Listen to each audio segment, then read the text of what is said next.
It all begins one day while Ryudo chops wood and Cordelia, his best friend, shows up with Moses, another friend. Cordelia has the job of a hero at a young age likewise, Moses, who was a sage. Since he's just a villager, Ryudo uselessly occupies space and logs out whenever they chat about magic. Later, while they hang out, Cordelia reveals that she'll be joining a knight's order where she'll be trained for a year. Since Ryudo didn't break down in tears, Cordelia asks why he's cheerful when they won't get to meet anymore. When she tries to squeeze a love confession out of him, Moses calls Ryudo to help him out with something, so he checks out Cordelia and finds her with a puffed-up face. Shortly after, he joins Moses, and while they wash, Moses apologizes to Ryudo for interrupting, but Ryudo says it's fine since they're friends. Suddenly, Ryudo feels his hands trembling and falls to the ground, while Moses laughs like an evil maniac since his spell is finally taking effect. Surprised, Ryudo asks Moses why, and he expresses his dissatisfaction about Cordelia's preference for a villager like Ryudo over him. Suddenly, Moses kicks Ryudo into the stream, telling him to know his place as he drowns. Sometime later, Ryudo awakens and finds a dragon towering above him, so Ryudo requests to make a wish, and the dragon says it'll oblige if it's possible. So, Ryudo asks the dragon to take him to the dragon's den since he wants to become strong. However, the dragon says he can't because those who were accepted to the dragon race were younger than he is, and to make matters worse, he's already dead. Just then, Ryudo asks the dragon what would happen if he were to meet those conditions. In response, the dragon says that he would grant his wish, so Ryudo requests dragon divine protection and the great library of the Dragon King. Suddenly, the dragon grips Ryudo and reads his mind to find out how he knows. While peeking into his memories, the dragon realizes he has once met Ryudo and swallows him up. Shortly after, Ryudo gets Ice-Gade and meets a goddess, who then comments that he had been through a lot. When a screen appears before him, Ryudo checks out the screen and was told he can only choose 2 new skills. So Ryudo selects the persistence and farm cultivation skills, surprising the goddess, who then asks if he plans to start a 420 farm. In response, Ryudo says his crush loves flowers and he intends to riz her with a mountain of them. So the goddess decides to grant his requests and sends him on his way. Later, his parents throw him a birthday party and Cordelia's parents turned up carrying Cordelia. Ryudo then ogles her while their parents chatter on. At night, while his parents sleep, Ryudo works on his wind magic till he runs out of magic points and relaxes, knowing it'll make him stronger. In his previous life, Ryudo wanted to power, so he used his wisdom skill to gain lots of knowledge and discovers how to expand his magical power by using up his magic points daily. However, this method gives adults mind-shattering headaches, so he couldn't try it out. After reincarnating, Ryudo can bear the pain with his persistence skill, so he gets excited at the thought of his magic power expanding infinitely. 2 years later, Ryudo visits the village priest to use the status plate, which makes Ryudo realize he has grown more than expected. So, Ryudo heads to a weird house in the forest, where a bizarre person lives away from the village. So he knocks on the door, which then collapses with a loud noise. He then spots a tattered-looking drunk whom he thinks might be just the teacher he needs. However, the man throws his drink at Ryudo and tells him to get lost, but Ryudo pours himself a drink, surprising Bernard, who then asks if he's trying to be funny. Bernard was once the strongest swordsman in the kingdom, who grew up as a villager and built a happy family. However, one day he lost it all to a gluttonous goblin, so he goes off-grid when Ryudo shows Bernard his unrealistic stat numbers. Bernard asks Ryudo if he's a demon or a divine beast, but Ryudo says that he's just a villager. Afterward, Bernard asked Ryudo if he aimed to learn the steel body skill, a strengthening skill that's different from the physical ability strengthening skill, which he possesses. However, Ryudo says that he's fine and suddenly lifts Bernard with an arm to prove it. Surprised to see this, Bernard lands back on his feet and asked Ryudo how he managed to push his stats so high, and he responded by saying anyone could do it if they're a pain junkie. While they spar, Bernard warns Ryudo that his life will be drained when he runs out of magic points from using such a skill. Just then, Ryudo decides that he has no choice but to get stronger, so in the following years, he does everything he can to increase his stats. Meanwhile, when Cordelia was informed that she'll be entrusted to a night order, she gets upset and mistakenly blasts her dad with her magic. She then flees home and meets Ryuudo, who then asks her to go out with him. As they walk along, Cordelia romanticizes the idea of building a family with Ryuudo. They arrive at Ryuudo's garden. So, Cordelia marvels at the flower garden he made. When Ryuudo reveals how long he's been making the garden just for her, Cordelia's heart flutters, and she figures she's not the only one with power. So she thanks Ryuudo and vows to do her best to protect her important people. 2 days later, Cordelia heads out with her sword to face a group of goblins, determined to protect the village where she grew up. Just then, Ryuudo shows up on the scene while the goblins attack, but he stumbles, and the goblins try to take him out. Suddenly, Cordelia defends him while he freezes for a bit. Unknown to her, Ryuudo was doing his best to imitate the events of his past life. If he helps Cordelia against the goblin army, he won't be able to enter the dragon's den, so he tries to ignore a goblin sneaking up on Cordelia. However, he realizes his efforts to get stronger are for moments like that, so he stops the goblin and activates his skills, surprising Cordelia. Ryuudo then takes the goblins to the laundromat and gets his fists soaked with their blood. Afterwards, he tells Cordelia to leave the rest to him, but when she reminds him that he's a villager, Ryuudo grabs some swords and declares he's the world's strongest villager. Meanwhile, from the attic of a house in the village, some old men observe the fight and comment that Ryuudo has joined the fight. Hearing this, Ryuudo's mom picks up a garden fork and heads for the door, but is stopped. At the same time, Ryuudo opens up a goblin's head but breaks his sword in the process. He then realizes that the goblin's weapons are so brittle that he gets hands-on with the goblin and flings it into a barn nearby. As more goblins attack him, Ryuudo finds a garden fork and hurls it at one of them. He then gets to work with farming tools from the barn and harvests goblin parts with a sickle. When some goblin archers aim at him from a nearby roof, Ryuudo activates his farming cultivation skill and grows a tree beneath himself. He then annihilates the goblin archers and suddenly spots a giant goblin in heavy armor. So he figures it must be the boss. So the giant goblin attacks him, but when Ryuudo blocks the attack, he realizes he's up against a quick and heavy opponent. So he gets on the defensive and gets knocked down for a moment. Luckily, Ryuudo finds a garden fork nearby and thrusts it deep into the goblin's neck, shocking Cordelia and the other villagers. After the goblin chokes on his own blood, the dragon arrives and asks about what happened in the village. Ryuudo then tells the dragon to read his thoughts since it's the fastest way, and when it does, the dragon remembers its promise, so he decides to fulfill it by taking Ryuudo to the dragon's den. Hearing this, Cordelia asks why he has to go to the dragon's den, and Ryuudo explains that although he is stronger at the moment, she'll catch up with him in just 1 year. Cordelia then lists the number of surprises he's pulled on her within a short time and gets furious. While she rants about him doing crazy things and keeping it from her, Cordelia weeps. When she says that she hates the fact that she won't get to see Ryuudo for several years, Ryuudo hugs her and promises to return. He then gets on the dragon, and as the dragon takes off, Cordelia calls him an idiot and vows not to listen to him if he ever returns. Meanwhile, Ryuudo tells himself that he has to return to bear all of Cordelia's duties. Shortly after, they arrive at the dragon's den in an unexplored area in the middle of the continent. In the den, the Fragons transform into humans since it's easier for them to build and make clothes.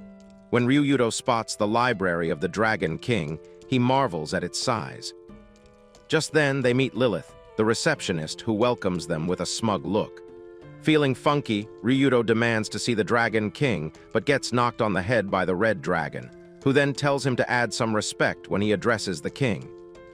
While the Red Dragon, the human form of the Red Dragon who brought him, wonders why he has to deal with the bundle of trouble, Lilith says that the Dragon King will only meet those he chooses.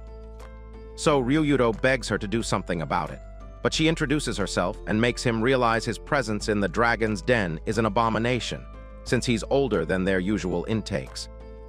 After this, she explains that he has to pay for a bracelet that reacts to its wearer's status and reveals their rank. Hearing this, Ryuudo decides to show her his stats, and when she checks it out, Lilith grants him permission to meet the Dragon King. Shocked, the red dragon snatches the stats card from her and asks what she's talking about. On checking his stats, the red dragon marvels at it and asks if he's a demigod. Ryudo then asks the red dragon why he's surprised when he reads his thought, but the red dragon says that he found it weird that he had a magic barrier that makes it hard to completely read his thoughts.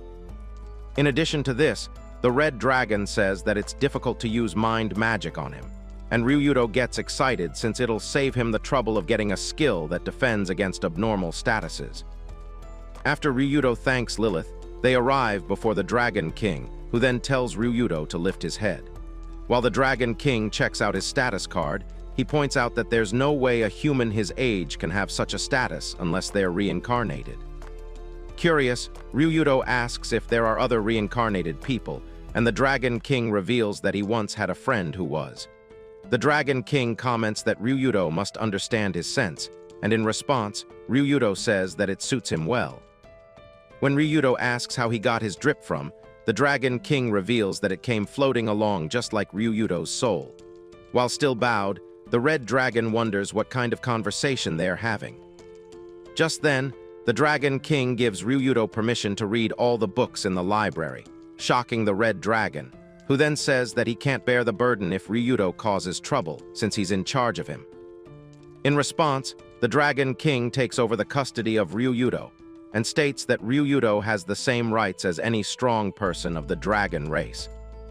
When he adds that they should welcome Ryudo with a ceremony, Ryudo asks the red dragon what that means, and he explains to Ryudo that he's getting 5-star treatment.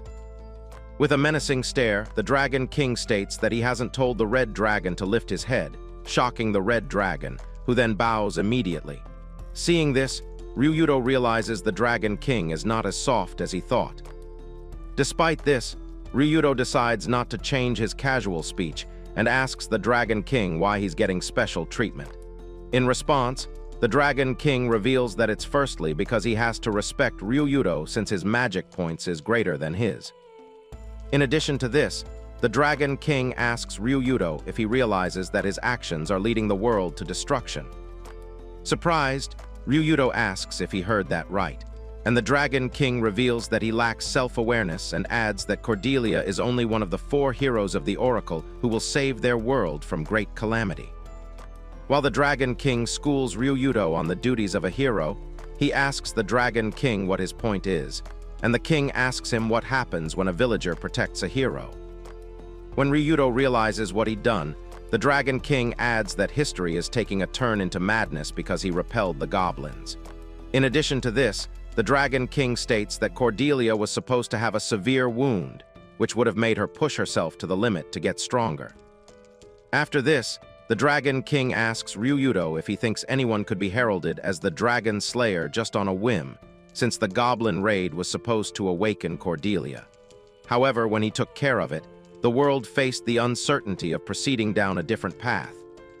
Hearing this, Ryudo figures Cordelia will no longer have a standing as a hero. The Dragon King points out that she'll be unable to win against the evil dragon. Despite this, Ryudo says that Cordelia only has to get stronger and chips in that he'll be way stronger than the dragon killer and heroes. Surprised, the Dragon King asks if a villager will suppress the evil dragon, and Ryudo reveals that he originally planned on replacing her by taking on the burdens.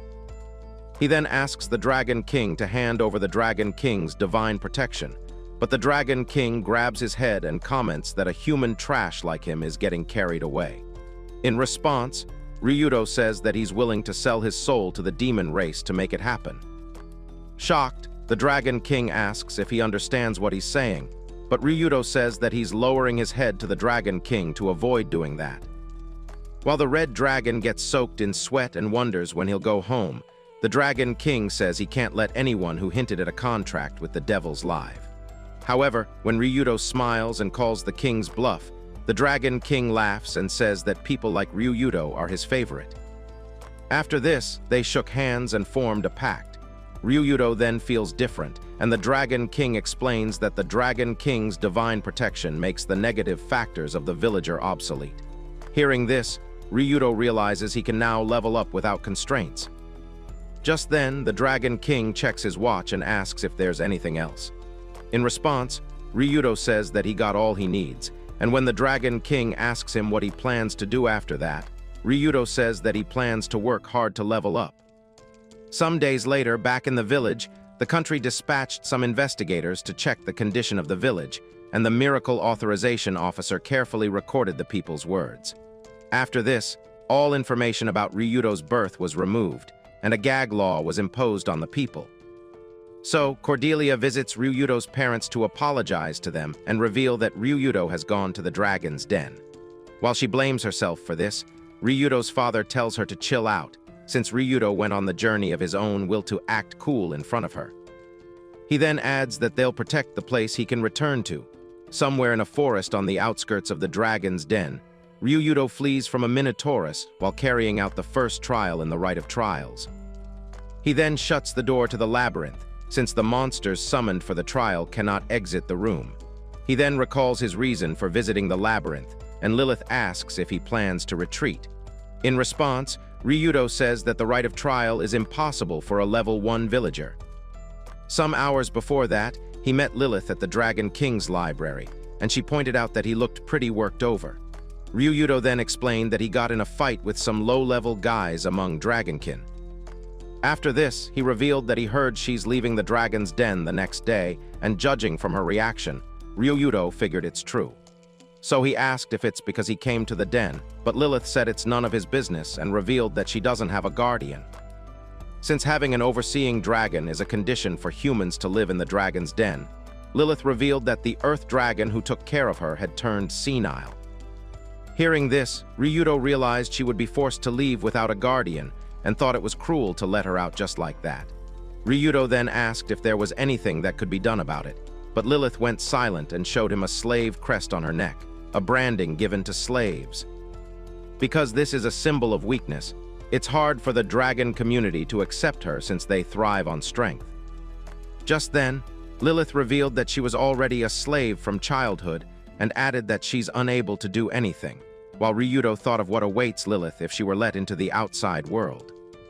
When Lilith pointed out that her name is all she's got and added that she can live anywhere, Ryudo handed her a bag of food and told her to make preparations for a journey. He then announced that he and Lilith would seclude themselves in the dungeon. Back in the present, Ryudo regrets his decision to challenge the dungeon in a rage. Being a human, Ryudo was welcomed as a young dragon citizen, and since the requirement for becoming a custodian is to be a mature dragon, he had to go through the trials. Just then, Lilith says she's happy that he's trying to help her, but she begs him not to risk his life since she had steeled her resolve as a slave. However, Ryudo punches a wall while telling her to stop degrading herself to being a slave. In response, Lilith says that she'll be troubled if he dies meaninglessly for her and advises him to retreat from the challenge. However, Ryudo says that he can't replace the hero if he abandons her there and declares that he's doing it for his own satisfaction. Just then, the hole in the wall opens up, and Ryudo discovers that the wall is quite brittle. So he asks Lilith to gather as many branches as she can from the forest, since he just discovered a cheat code to bury the overwhelming difference in level.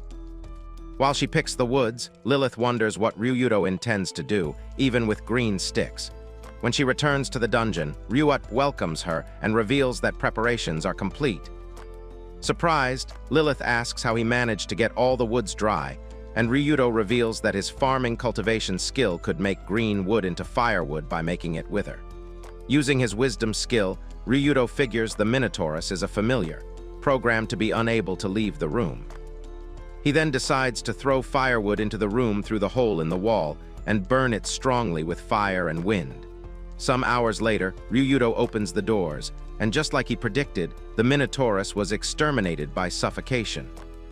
As a reward for this, Ryudo levels up, and they head towards the next part of the trials. As they approach the next room, Ryudo peeks and spots the metal golem standing in a small room. He then realizes he can't hold a sword to his new opponent, and figures it has been programmed to chase him around persistently. So Ryudo gets a spade and gets to work, digging the floor at the entrance.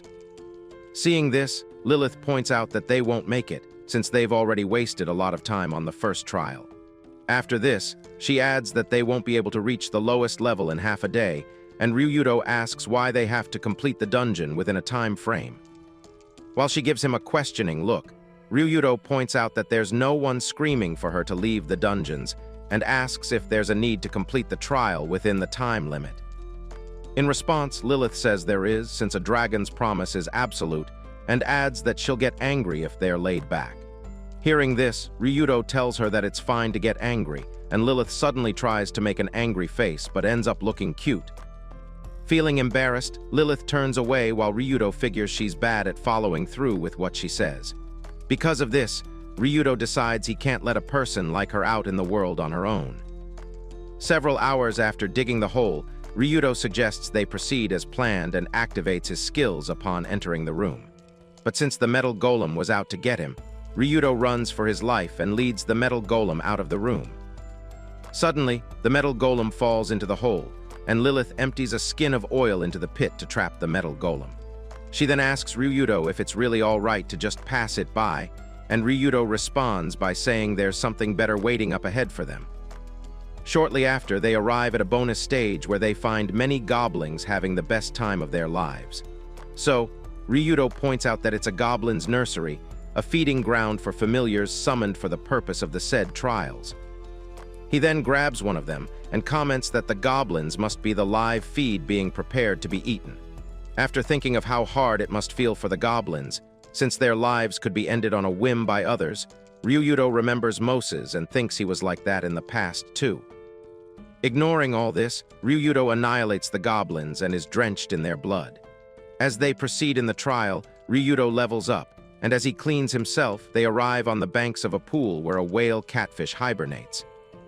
Marveled by the size of the sleeping fish, Ryudo points out that it's slippery, and since they needed some water to store and wash, Ryudo says that he's well prepared with his wisdom. He then predicts that the catfish should still be hibernating and hops into the pool. But to his dismay, he spots something moving underwater and wonders why the whale catfish is moving while hibernating. After taking a closer look, Ryudo figures there must be other fish in the pool. Suddenly, one of the fishes charge at Ryudo and grabs his neck with its tentacle.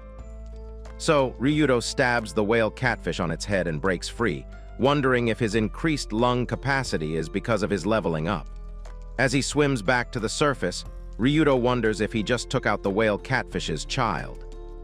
Suddenly, he gets tangled up in the tentacles of the whale catfish, making Ryudo realize he'd just awakened the parent of the whale catfish he stabbed.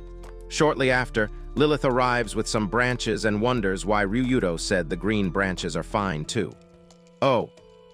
While Ryudo fights to free himself from the tentacles, he wonders why the whale catfish woke up from its hibernation. Just when he thinks it's all over and wonders why every one of his chances at life always ends underwater, he gets zapped by a surge of electric charges from Lilith.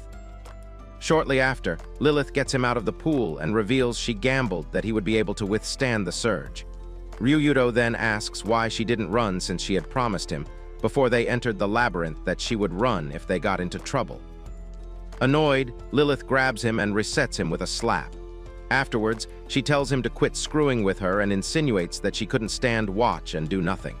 She then weeps as she tells Ryudo not to try to shoulder everything and throw his life away for her.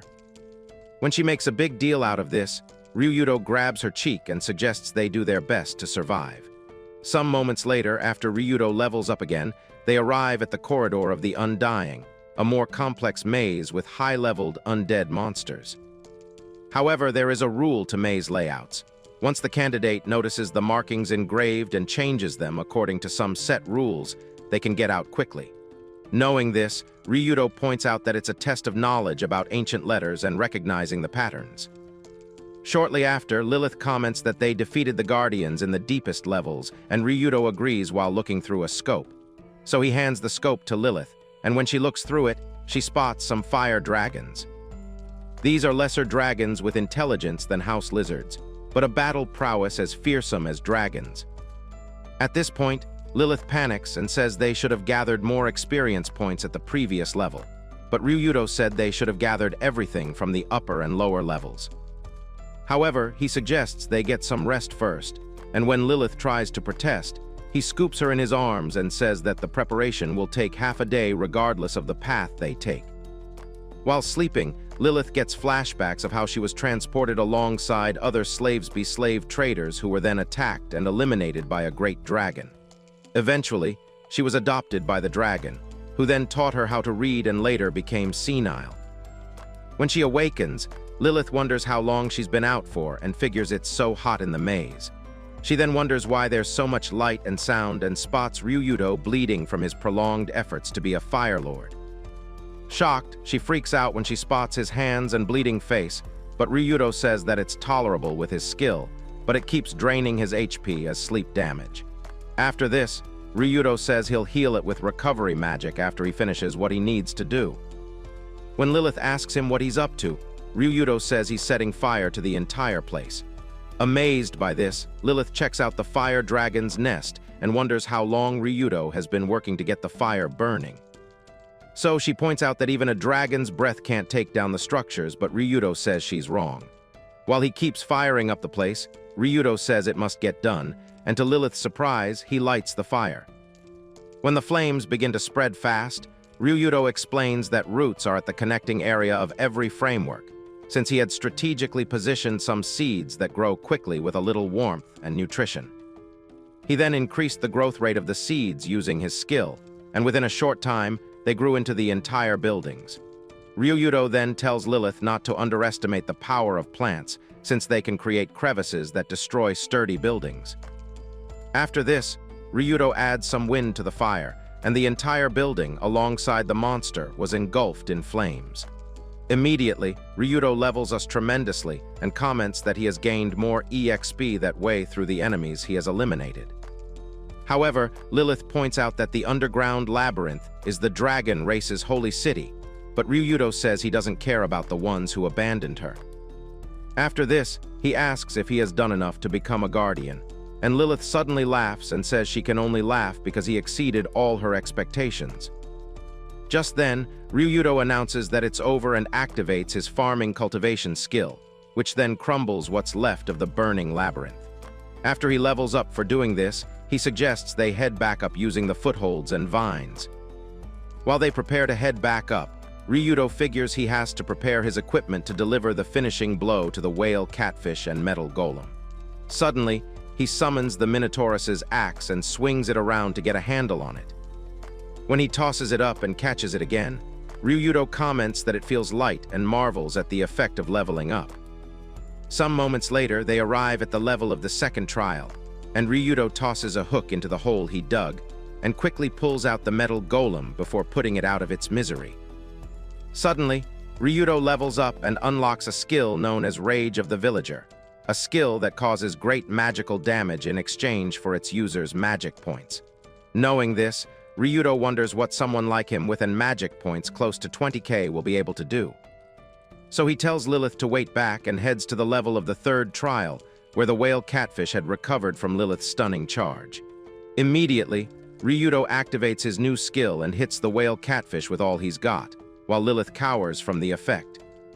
When she peeks at the damage he'd done, Ryudo returns and thanks her for waiting. He then reveals that the experiment was a huge success since the whale catfish got completely grilled. However, he adds that it's difficult to use in real life since the exhaustion of magic points is intense. So, Ryuko collapses on Lilith's arms, and she marvels at how fast he fell asleep. Later, they head back down the labyrinth for the final trial, which is a decisive battle with a dragon zombie. As they walk down the stairs, Lilith explains that the spirits of dragon zombies are preserved in their bodies by the dragon race's secret arts, and all the skills they possess are sealed. The objective of the trial is to pay respects through changing generations, so dragon zombies with high divinity can become dragon gods and ascend, while the younger ones become mature. As a result of the trial, those who pass get awarded a skill called Blessing of the Divine Dragon, which increases other status enhancements. Shortly after, they arrive at the altar and find the Earth Dragon who saved Lilith.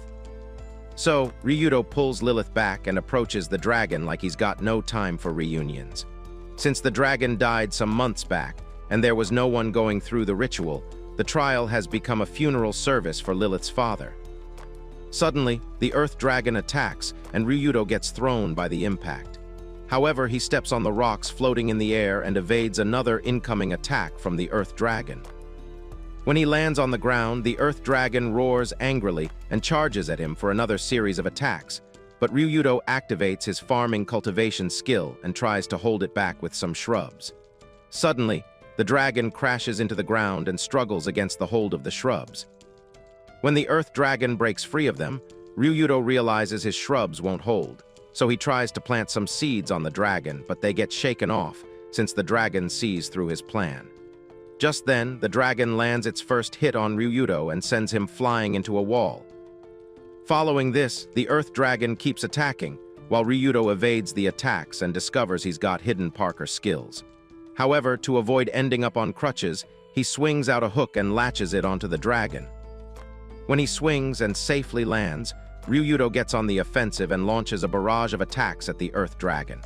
Annoyed, the Earth Dragon roars so loudly, it almost takes off Ryudo's skin. When he gets hit again, Ryudo realizes his opponent is too strong, and as he hits the roof and falls back to the ground, he figures it's fun. So Ryudo activates his steel body and Demon's Gateway skills.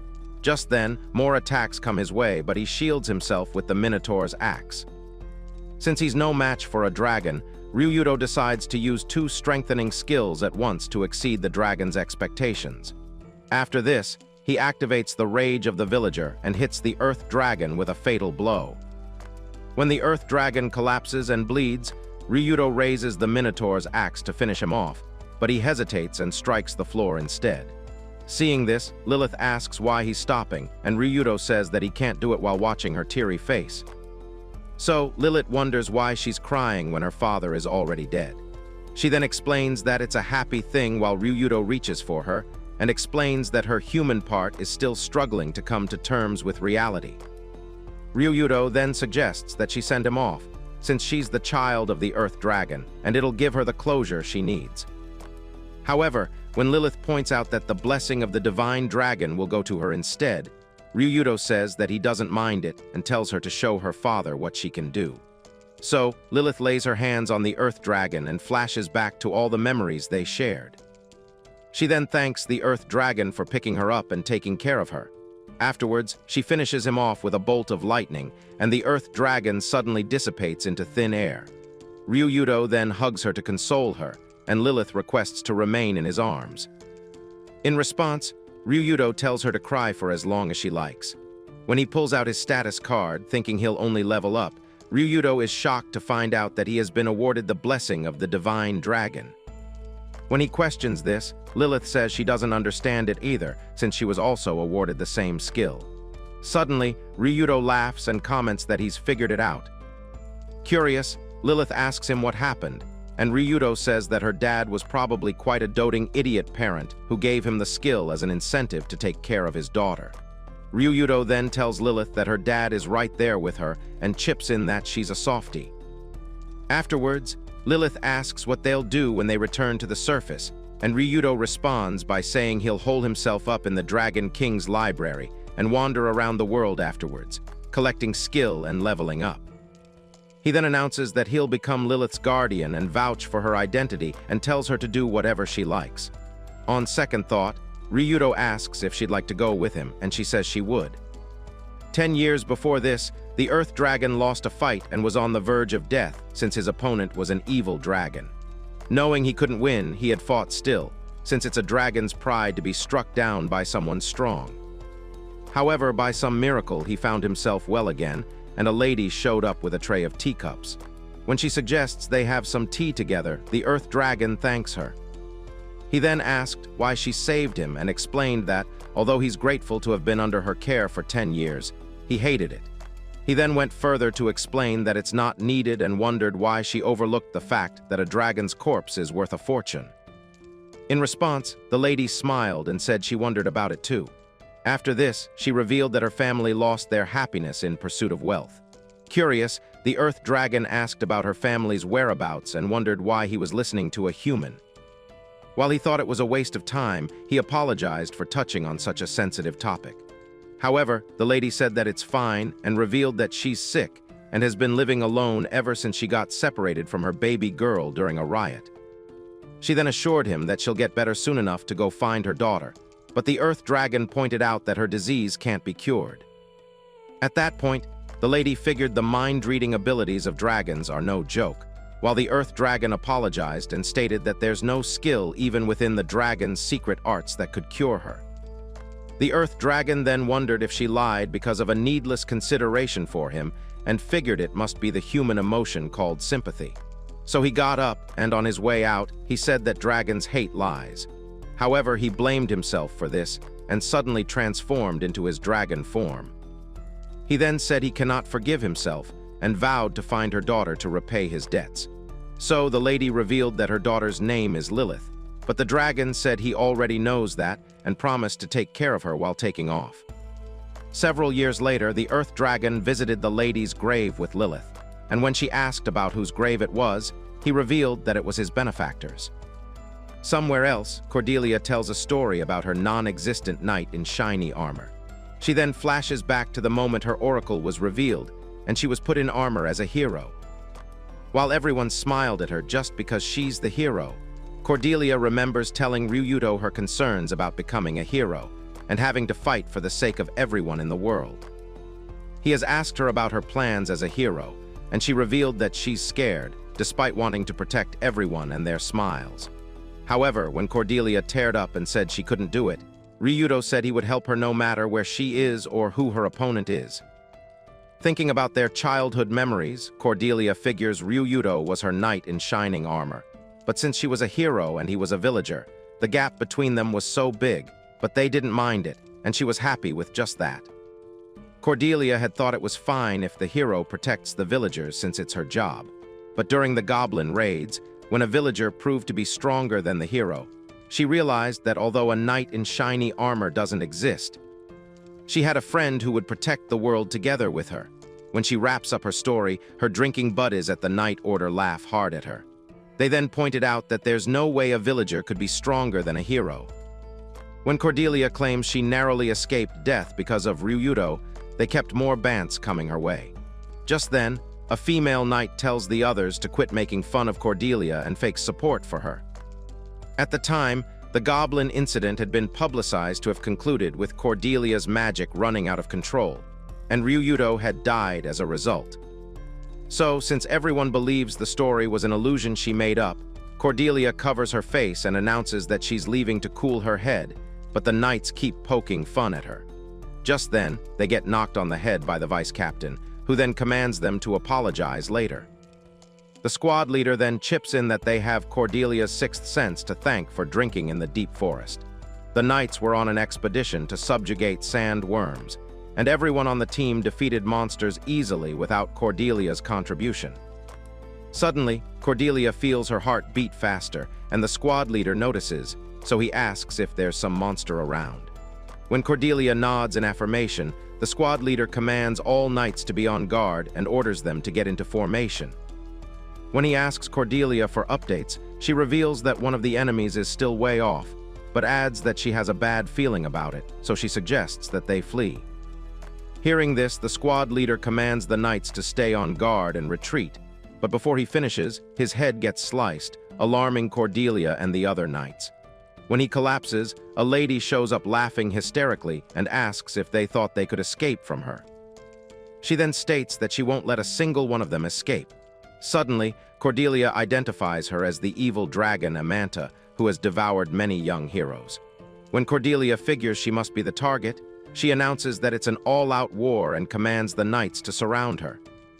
However, the knights stand around looking like mannequins. Just then, Amanta asks Cordelia if she's an idiot and asks why she thinks the squad leader was eliminated first. At that moment, Cordelia realizes that the knights were merely relying on her sixth sense, and they're aware that it's all she's good for. Just then, the vice captain orders the knights not to lose focus and commands them to get into formation. So the knights get to work with their wind magic, but Amanta wraps up her umbrella and activates a shield charge skill. She then charges at the knights with her umbrella, and in their defense, the knights activate a skill called warding to seal her skills. However, to the knights' surprise, Amanta's attack wasn't warded off, so some other knight tries to grab her but loses his head in the process. While Amanta wreaks havoc, Cordelia attacks her. Amanta then evades the attack and steps on Cordelia's head while calling the knights brittle and soft. After this, the knights scream in fear, and Amanta asks if they're thinking of running away. Suddenly, an orc shows up and squashes a knight with its club while Amanta pulls Cordelia's hair and explains that the orcs have come to thank them, since they're known as the Orc-Slaying Knight Order. While the orcs feast on the knights, Amanta tosses Cordelia to the ground and tells her to check out her friends back from the dead. On looking up, Cordelia is shocked to see her zombified comrades. So, Amanta orders her minions to desecrate the hero and whips up some attacks that make heads fall. Cordelia then slices through an orc and tells everyone to fight since they can make it. However, when some of the knights get taken out by energy bullets, Amanta asks Cordelia how she feels about seeing that. She then talks down on Cordelia and fires an energy ball at her, but Cordelia blocks it with her sword. Impressed by this, Amanta launches a barrage of more attacks, which Cordelia blocks as she gets exhausted. Amanta then summons one more energy ball and asks if she's giving up already. She then fires it at Cordelia and lands a hit on her, so Cordelia drops to a knee. Amanta then informs her that she's all alone and asks if she's lonely. With many knights' bodies lying around, Amanta asks Cordelia if she's happy and points out that there are lots of orcs around. After this, Amanta pulls Cordelia by the arm and explains that she loves watching people getting eaten by orcs. When she makes a joke out of it and obsesses over the topic like a maniac, Amanta laughs hysterically again. Meanwhile, Cordelia thinks of a way out of her endless humiliation, but Amanta reaches into her mouth and pulls out the self-destruct pill she's trying to swallow. She then asks what it is and pops the pill while lecturing Cordelia on why it's wrong for heroes to go out like that. She then comments that Cordelia is the most boring to defeat and tries to exterminate her, but her spell gets blocked by Ryuudo, who suddenly appears from nowhere. He then attacks the orc standing nearby while Cordelia watches, surprised to see her knight in shiny armor. Ryuudo then apologizes for showing up late and reveals that he heard she encountered the evil dragon in the forest, and adds that he was drawn by the flash of shooting bullets. He then helps Cordelia up and comments that her arm is trembling. In response, Cordelia says she had promised not to listen to him again, but Ryuudo hugs her and promises to deliver means to her. When he begs for her forgiveness, he then senses an incoming attack and tosses his helmet to block it. Impressed to see this, Amanta comments that it's cool, but Ryuudo tells her not to enter the church for their next meeting. Surprised, Amanta asks Ryuudo who he is and adds that he doesn't smell like a hero. In response, Ryuudo reveals that he's a villager and asks if she's got reservations. Hearing this, Amanta says it's true that she can't feel anything from him and asks if being a villager makes him strong. Ryuudo then responds by saying she doesn't seem like much of an evil dragon. On spotting the orcs lurking in the dark and the bodies of the knights, Ryuudo asks Amanta if she has reason to waste their lives and adds that dragons seek fights with the strong. However, Amanta says that the only reason she has for slaying some bugs is that it is fun. Annoyed, Ryuko attacks her and tells her not to laugh, but Amanta keeps laughing and comments that his sword is a super rare one. She then asks Ryuudo about where he got the sword from and jumps on it while saying a sword doesn't suit Ryuudo. Ryuudo then tosses her off the sword and sheaths it while saying he agrees with her on that. Seeing how strong Ryuudo has become, Cordelia raises her sword, but he tells her to stay out of it and leave it to him since he'll like to try out some things on the evil dragon. Ryuudo then tells Cordelia to take care of the orcs and orders Amanta to follow him. Excited, Cordelia tells Ryuudo not to run away since she's provoked and wants to play with him. While she goes after him, Amanta asks Ryuudo about the kind of fun things he'd like to do to her. Suddenly, Ryuudo turns around and activates multiple skills at once. He then reconfigures her face with a punch, surprising Amanta, who didn't see it coming. As a result of this, Amanta gets thrown miles into the forest. When her body finally comes to rest, Ryuudo approaches her, and she suddenly tries to scare him with a hole in her face. She then asks Ryuudo if he was scared and adds that she was surprised when he suddenly blew a hole in her with a full-scale attack. When her face returns to its usual state, she mocks Ryuudo for failing to defeat her. After this, Amanta tries to launch an attack and comments that Ryuudo is good, but not good enough for what's coming. However, she could launch her attack, Ryudo shuts her down with another punch to the face, making her wonder why his attacks won't stop. Furious, Amanta says she can't accept it and decides to show him a bit of her true strength. So she activates the blessing of the divine dragon, but Ryudo says that he could use it too and activates the same skill. Gobsmacked, Amanta asks why a villager gets to use the dragon race secret skill, and Ryudo shows off a ring while explaining that he was unofficially offered to be the next dragon king. Amanta then laughs at him and accuses him of stealing the ring since there's no way a villager could use the dragon god's coming skill, which is only meant for kings. Suddenly, Ryudo activates the skill and tells Amanta to show him the best of what she's got. Seeing this, Amanta gets sweaty and starts leaking her shocked brains out of her nose.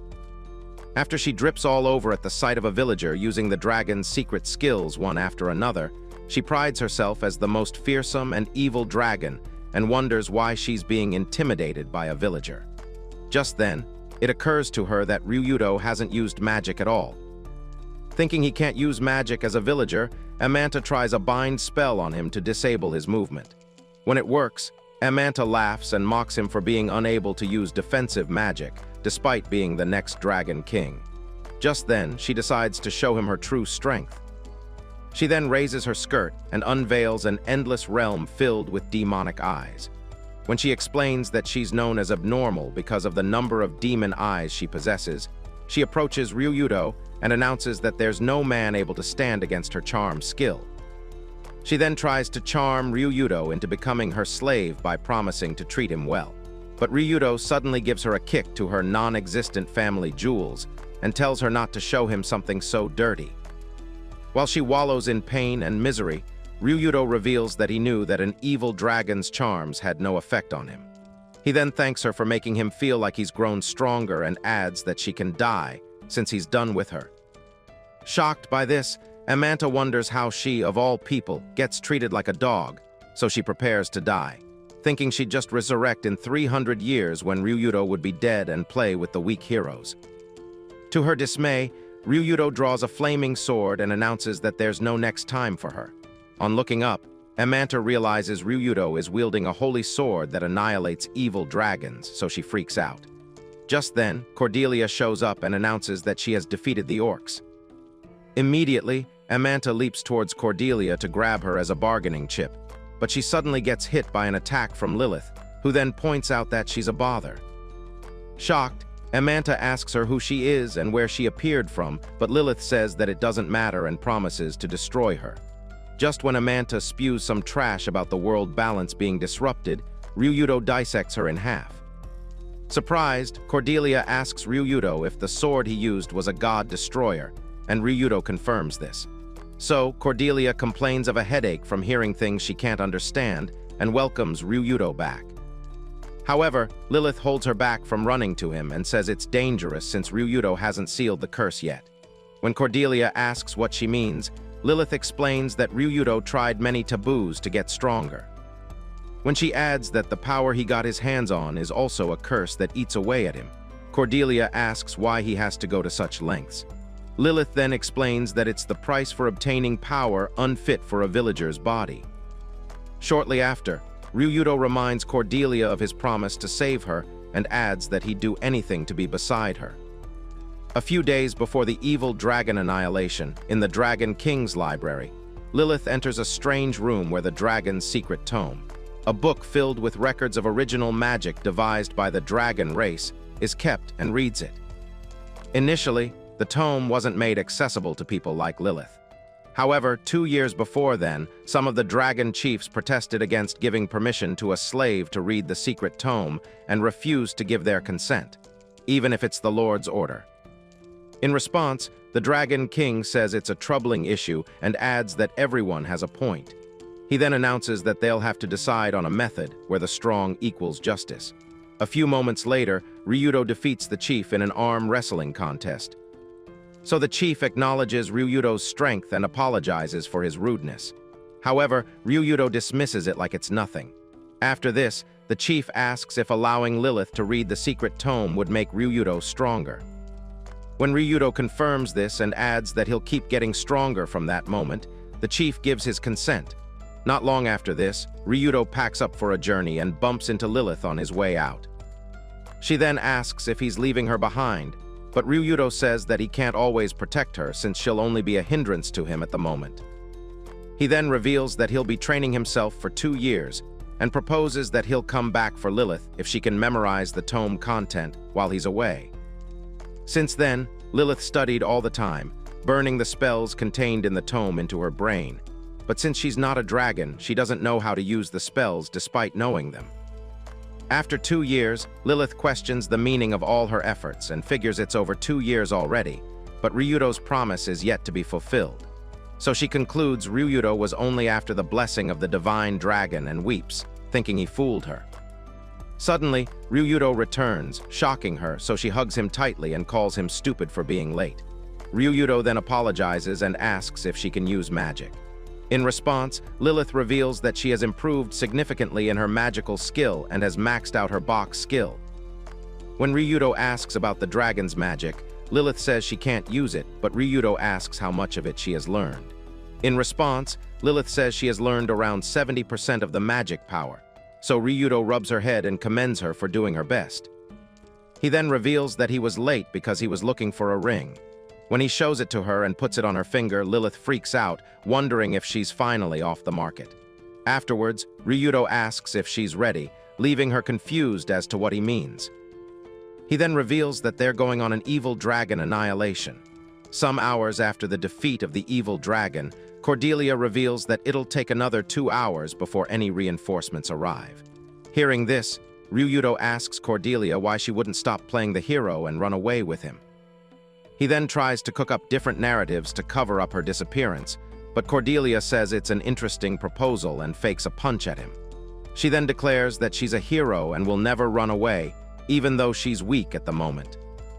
In addition, Cordelia vows to surpass Ryudo's prowess, and Ryudo says he saw it coming.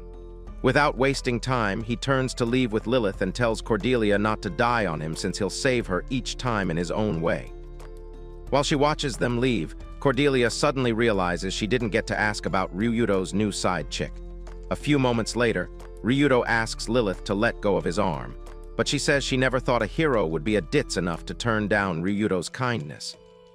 She then reminds Ryudo that she raised a proposal that they only support Cordelia from the shadows, but Ryudo says it would be impossible since he's responsible for altering the previous timeline where she became a crucial weapon for humanity. In response, Lilith says that she couldn't care less about some hero of humanity and flaunts the ring Ryudo put on her finger. Just then, Ryudo explains that the ring is a rare item called Ring of Nocturne, which is capable of absorbing a target's magic points. Surprised, Lilith asks if the ring wasn't for engagement, and Ryudo tells her to put the ring wherever she wants to cure her delusion. Struck by the emotional damage, Lilith mourns her heartbreak in silence while Ryudo complains about a noise behind them. Just then, a noble passes by with his entourage and the people bowed. Seeing this, Ryudo does the same while Lilith berates him for his sorry state. When the noble spots Lilith, he halts the procession and tells the company to stand by. Just then, the noble commands Lilith to open her hood, and Ryudo nods, telling her to obey. The noble then uses a slave seal detector ring and figures she's a runaway slave. So he announces that they're headed to the Slave Association and grabs Lilith while asking her to follow him. Ryudo then protests, saying he found her first and offers to take her to the Slave Association. So the noble halts and says he's not interested in the slavery business, so he tosses a coin at Ryudo's feet and pulls Lilith along. Due to the crest curse, Lilith couldn't refuse, so Ryudo goes after the noble and grabs his arm. When he realizes his mistake, he lets go and apologizes while the noble groans in pain. Suddenly, the noble accuses Ryudo of raising his hand against him and commands his men to take him out. However, on sighting Ryudo, the horse won't cooperate, so the noble asks the knights why they won't attack, and they reveal that their horses won't cooperate. Just then, Ryudo tells the noble to be calm and let him heal the arm, but a gladiator named Marissa suddenly arrives, and the noble commands him to deliver judgment on Ryudo. Suddenly, the gladiator gets into a boxing stance while Ryudo tells Lilith to back up a bit.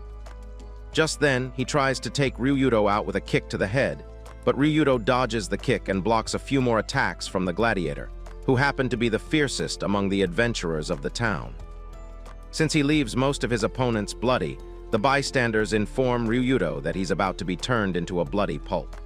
However, Ryudo finds Marissa quite weak, so he decides to attack him carefully to reduce the chances of ending him on the first hit. Just then, Marissa tries to attack Ryudo with his clawed hand, but Ryudo grabs his hands and smacks him with the scabbard of his sword. When Marissa landed on the floor, the bystanders wondered if he's trying a new move. Just then, Ryudo picks Marissa up and flings him so high he ends him landing headfirst on the noble. He then tells them to take Marissa to a medical facility and adds that the noble should be told when he wakes that his comrade should never be touched. After they leave, Ryudo drags his feet as he struggles to move with Lilith clinging to him, so he tells her that it's difficult to move, but Lilith has yet to get over the feeling that Ryudo stood up for her. While Ryudo explains that the slave seal is a bigger deal than they thought it was, Lilith was lost in a 50 Shades of Grey scenario. So when Ryudo asks if she heard a thing he said, she exclaims and diverts his attention to the Tarth, the city where they've arrived.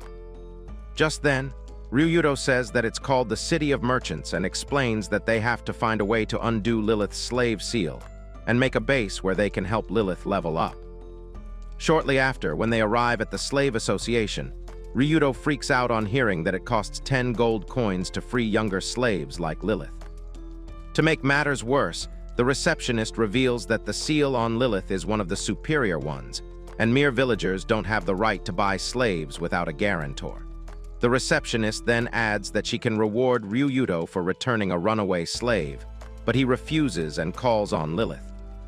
Later at a diner, Ryudo realizes how much life sucks for broke dudes while Lilith asks him about the gold coins he got from the Dragon King. In response, Ryudo reveals that he couldn't exchange it without getting in trouble, so they both empty their pockets and realize they don't worth much combined. Ryudo then states that they'll have to gain money efficiently. Just then, they overhear some men talking about some recent deaths in the area. When one of the men chips in that they managed to identify the victim, and it turned out it was a runaway slave, Ryudo gets interested. Men then reveals that the slave's head exploded since he was hiding his slave seal. Curious, Ryudo asks them to tell him more, and they ask him who he is.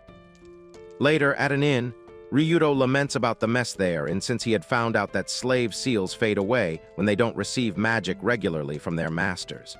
To make matters worse, the moment it disappears, the seal fries the slave's brain and other body parts. Some years before this, some slaves escaped their master's custody after an attack by bandits, and since they're present in the city, they're dying one by one. Just then, Lilith reveals her disappearing seal and says that it has thinned out about a month ago, making Ryudo realize she's got 1 month left before her head gets popped. So, Ryudo decides to obtain the ownership of Lilith as quickly as her can. So while he thinks of every money-making scheme that could land him in jail, Lilith calls him back to reality and reminds him that she's still alive. When she touches him, Ryudo says she's right and adds that they'll have to finish a lot of jobs than plan to get enough money. A few moments later, they arrive at the Adventurers Guild, where Ryudo asks how he can earn money, and the receptionist schools him on all the requirements needed. When the blood drains from his face, the receptionist points out that he seems desperate and adds that such people aren't wanted at the Adventurers Guild. Hearing this, Lilith raises her hand and asks if a guardian is all they need to get registered, but the receptionist says that no adventurer will help them unless they have a rare skill. Just then, Lilith announces that she's got a maxed-out item box capacity and asks if anyone will join their party, but everyone stares at them like they'd just failed an easy vibe check. After a brief silence, Sombaldi shows up and offers to help them. When he asks if Ryudo and Lilith will be able to register, in that case, the receptionist decides to prepare the registration form. So, Ryudo asks the men why they're helping, and they reveal they could sense his desperation. After this, one of the men tells Ryudo they don't need him, but would like to take Lilith. As they prepare to head off with Lilith, she twists the arm of the man holding her and tells them to back off. When the men try to retaliate, Lilith activates her magic and prepares to blast them out of the galaxy. Suddenly, one of the men accuses her of casting a large spell inside the guild, while Ryudo realizes the drama is headed in a bad direction. He then considers the worst-case scenario and also thinks of the consequences if Lilith slays the men. Suddenly, Lilith felt her magic dissipating and was shocked. When she wonders what shut down her batteries, Ryuko thinks about it too and reads the room. Just then, the adventurer attacks Lilith for scaring him with her failed magic, but when she defends herself, he pulls out a sword, saying he can't forgive her. Suddenly, Ryudo drives his palm into the adventurer's face and tells him to stop. With his bleeding nose and palm-imprinted face, the adventurer falls asleep on Ryudo's shoulder and suddenly identifies Gilmina's, the adventurer who used the dispel magic on Lilith. In response, Gilmina points out that Ryudo is hiding his true power too, surprising Ryudo. Just then, Gilmina's approaches the receptionist and asks her to work on their registration. After this, Gilmina's points out that Ryudo and Lilith have proven themselves to everyone and introduces himself as the noble sage. While Ryudo wonders if Gilmina's is stronger than him, Gilmina's points out that Ryudo is indebted to him. Just when Ryudo wonders if Gilmina's is also reincarnated, the receptionist addresses Gilmina's as a B-rank adventurer. Just then, someone chips in that it's rare to see B-rank adventurers in the area and taps Ryudo on the back for being acknowledged by one. Gilmina's then says he believes they'll see each other again in the near future and takes his leave. Afterwards, when Ryudo and Lilith head to the request board, they notice many stares directed towards them. So Ryudo states that what just happened can be counted as a good experience. However, Lilith beats herself up for almost losing to the bald adventurer, while Ryudo wonders why she's looking gloomy.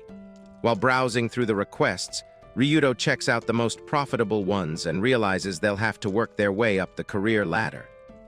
Just then, Ryudo suggests they leave subjugation quests and opt for gathering quests.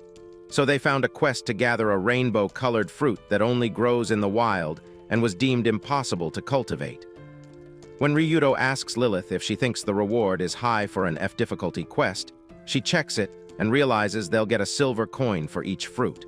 Lilith then asks if it's because of the possible dangers in the area of the quest, and Ryudo reveals that the fruit trees are not very common. The next morning, on the outskirts of the town, Lilith tries to catch up with Ryudo, who then announces that they've arrived at their destination and suggests they rest. After this, Lilith reaches into her items box and brings out a moldy black bread, and when Ryudo asks why she's not eating, she says that it's no longer edible.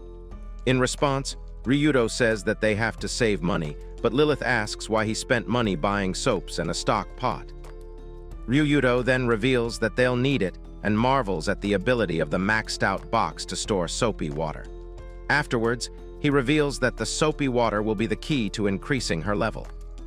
So Lilith asks if they won't be completing their quest, but Ryudo says they have to get something first. Suddenly, he touches the earth and activates a simple survey skill. He then tells Lilith to wait while he grabs a pot and heads in a direction.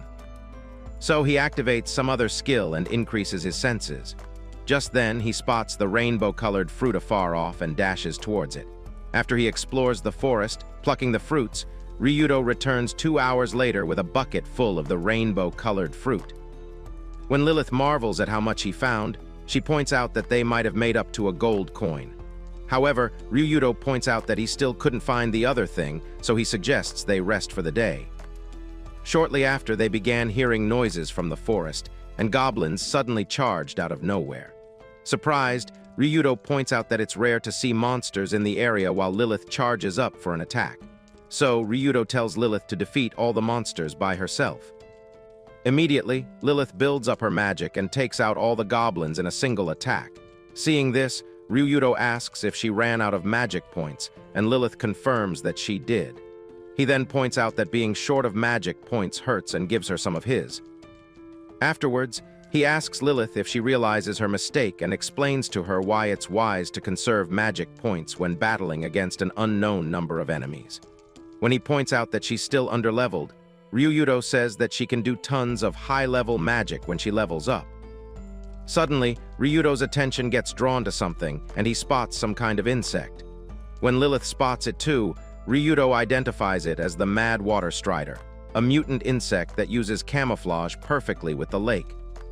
Lilith then asks if the insects are useful, and Ryudo explains that they're very strong and shows her some scars he got from the insects. While Lilith marvels at this, Ryudo reveals that he fought their species some time ago. In addition to this, Ryudo reveals that the insects can neither be injured by physical attacks nor by magic. Afterwards, Ryudo states that she can gain a horde of XP if she manages to defeat one, and adds that he will have an idea of how to defeat them easily. Suddenly, Ryudo asks Lilith to pour out the soapy water, and when she does, the insects drown in the lake, so Ryudo instructs her to hit them with a surge of lightning. Surprised, Lilith comments on how easy it was, and Ryudo lectures her on how the principle works and adds that there's no other S-rank monster they could beat so easily. On checking her status, Lilith realizes she has leveled up tremendously. Later, Ryudo shows the reward of their colored fruit gathering quest to Lilith, and she asks what they plan to do next. In response, Ryudo reveals that his plan was to create an awareness of their expertise in gathering rare items. Just then, Lilith notifies Ryudo that he's been leaking aura for a while, and just when he says he's doing it on purpose. The adventurer, whose nose got smashed by Ryudo, shows up and grabs him by the shirt while ranting about his broken nose. He then states that he knows they didn't want to look bad at the guild, so he announces that he has prepared an opponent for them. Just then, he calls out to Marissa, who then walks in, flexing his muscles. When he introduces himself, Marissa looks up and suddenly spots Ryudo and Lilith. Immediately, he falls on his face and quickly declares his loss. He then begs for forgiveness and thanks Ryudo for being lenient with him earlier when they met. Shocked, the adventurer asks Marissa what went wrong since they paid him a lot of money. In response, Marissa sends them flying with a punch and comments that their money wasn't enough to pay for his life. When he promises to punish the adventurers, Ryudo figures karma truly exists. The next day, a chick walks into the inn and tells Ryudo that his aura is inviting her to talk to him. So Ryudo makes his aura vanish and asks her what she wants to gather. She then reveals that it's a collection of mandragora and offers to pay them 10 gold coins. Hearing this, Lilith points out that the quest seems fishy and adds that their rank is unsuitable for it. However, the lady disagrees and says it's suitable for them since mandragora is in demand. After this, the lady hints that she knows they've got pressing needs, and Ryudo asks how she does. The lady then says she heard from a fleeting wind that Ryudo wants to free his slave friend. To convince them, the lady reveals that she's a chief professor in the magic university who majors in alchemy, and also offers to tell them how a villager can buy a slave if they accept the quest. So, Ryudo points out that he never heard about the sudden demand for mandragora and states that he knows it's a vital component for recreation.